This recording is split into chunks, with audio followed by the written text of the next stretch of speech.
It's time to talk divorce. It's a topic that's near and dear to many hearts because, one, they're probably paying for it monthly, or two, they're maybe thinking about it. And we have an expert, a resident expert.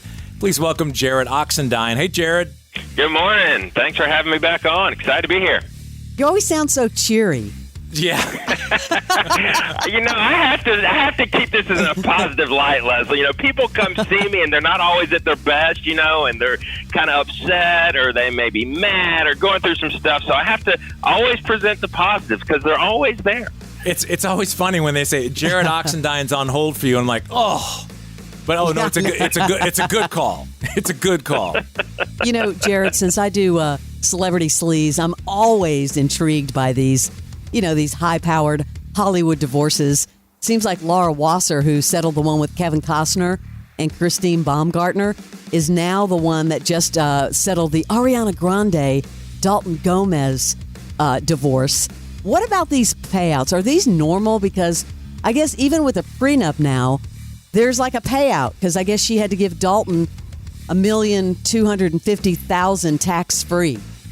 Yeah, it just depends what's in your prenuptial agreement. I'll tell you the way I draft mine. I draft mine to say anything you bring into the marriage is yours, and you get to keep it, and it doesn't matter if you add money during the marriage. So in other words, let's say you've got like a 401k account, and yeah, that's yours when you get married. But if you add money to that 401k during the marriage, that part is marital and it's subject to division. So these cases that you're hearing about, such as Costner and Ariana Grande and all the other celebrities, it really depends what's in the prenuptial agreement. Maybe those prenuptial agreements say, hey, I keep what I brought in, but the money that's earned during the marriage, we have to split. So it really depends what those prenuptial agreements state. And, I assume with these big celebrity folks, the person that's marrying them, they don't want to get left holding the bag. So if they've got an attorney representing them, they're negotiating these things and they're saying, hey, we'll sign it, but we want to be guaranteed X number of dollars. Or, if there's money that's acquired, during the marriage, then I want my client to have a claim to a portion of that. But that's fair though, right? I mean, it's the people who have a problem with that were gold digging anyway. That's exactly right. It is. But honestly, 99% of the prenuptial agreements I do say exactly what I said. The only time we divide anything under most of my prenuptial agreements is if it's jointly titled. So if the parties, after they got married, decide to put in asset in joint names, they buy a house together or they open a savings account and they put that in joint names, that's equal divided. But if it's in the husband's name, husband keeps it. If it's in wife's name, wife keeps it. That's the most ironclad prenuptial agreement. All right, we have a listener question. And by the way, we're collecting these for future episodes. Yes. If you would like to send it anonymously, just send it to us, hi@themorningx.com. And we will, or you can leave it on the voicemail if you don't even want to, block your number, whatever. This one, of course, these are anonymous. So I'm going to paraphrase her question so I don't want to read her exact writing, so that way it's not like someone says, that's my wife, that's the way she talks. So I've kind of put this through the Barnesnomics, what's it called, translation machine.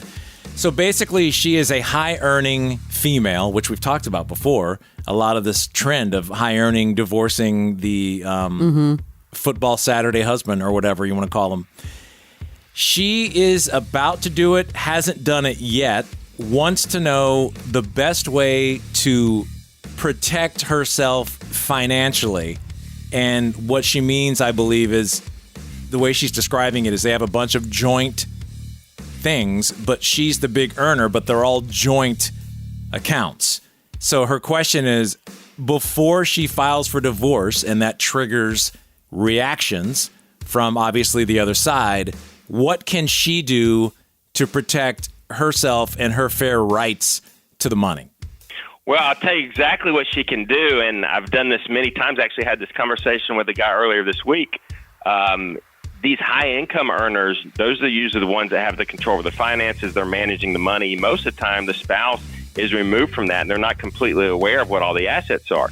So what I will tell people is, now that you've come in and met with me and I've told you what your exposure is, you know that if you go through the formal divorce process, your maximum exposure or what you may have to pay your spouse is X. So now that you know that, Go to your spouse, have a conversation, dangle a bright, shiny carrot in front of their face that looks like it's a lot of money and they just couldn't possibly turn it down, and see if they will agree. And then you can smile on the way to the bank because you know you just saved a lot, because I've told you what you probably would have to pay, and you got them to agree to a much lesser number. But then now, that would be a... Go ahead. No, I was going to say that you have to get them to sign off on that. Obviously, they're going to go to a lawyer who isn't the lawyer going to say, no, we need to push.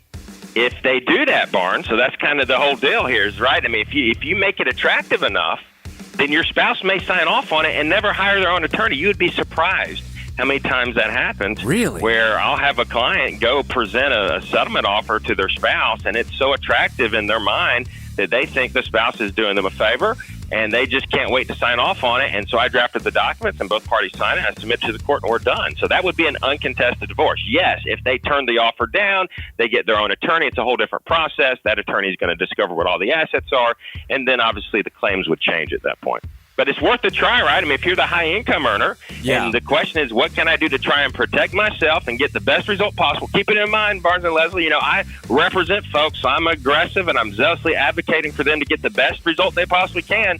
That is the advice I give.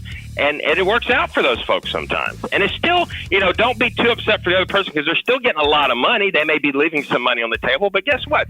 They're saving the aggravation of having to go through a contested divorce process. They're not having to pay attorneys. They get closure. They can move on. And they've decided, as an adult, that this agreement and the terms of this agreement are acceptable to me, and this is what I need to move forward with my life. So it's not necessarily a bad thing for either party. You're so upbeat. I love it. How the other sticky situation in divorces of obviously when children are involved. So how do you ensure that you're protected there and that you're able to see your children and, have the time to be able to see them? That to me is like one of the stickier subjects.